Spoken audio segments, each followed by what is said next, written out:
Tamil cinema ரசிகர்கள் எல்லாருக்குமே ரொம்ப முக்கியமான ஒரு விஷயத்தை பற்றி தான் பேச போகிறோம். இதுக்கு மேலே நம்ம வடிவேலு அவர்களை திரைப்படங்களை பார்ப்பது ரொம்ப கடினமான விஷயம் அப்படின்னு தான் சொல்லப்படுகிறது. இதை பற்றி ரொம்ப டீட்டெயிலாக தான் பேச போகிறோம்.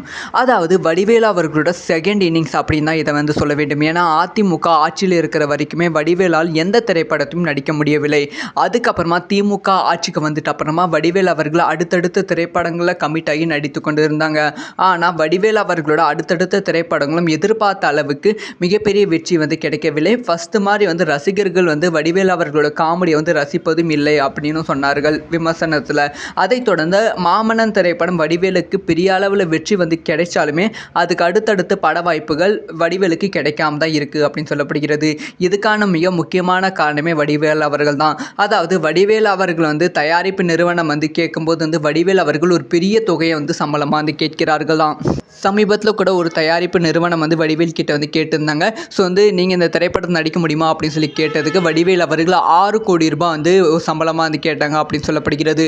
ஆனால் அந்த படத்தோட மொத்த பட்ஜெட்டே 8 to 9 கோடி ரூபாய் தான். ஸோ இதனால் வடிவேல் நீங்கள் வேண்டாம் வடிவேல் வேண்டாம் அப்படின்னு சொல்லி அந்த நிறுவனம் நிராகரித்து விட்டது அப்படின்னு சொல்லப்படுகிறது. இதே மாதிரி தான் பல தயாரிப்பு நிறுவனம் வடிவேலை வேண்டாம் அப்படின்னு சொல்லி நிராகரித்து கொண்டு வருகிறது. இப்போ வடிவேலு அவர்கள் சொந்த காசுலேயே சூனியம் வச்சுக்கிட்டாங்க அப்படின்னு சொல்லி கொண்டு வருகிறார்கள். அதனால் இதுக்கு மேலே வடிவேலை நம்ம சினிமாவில் பார்க்க முடியாது அப்படின்னு ரசிகர்கள் வருத்தத்தில் இருக்காங்க.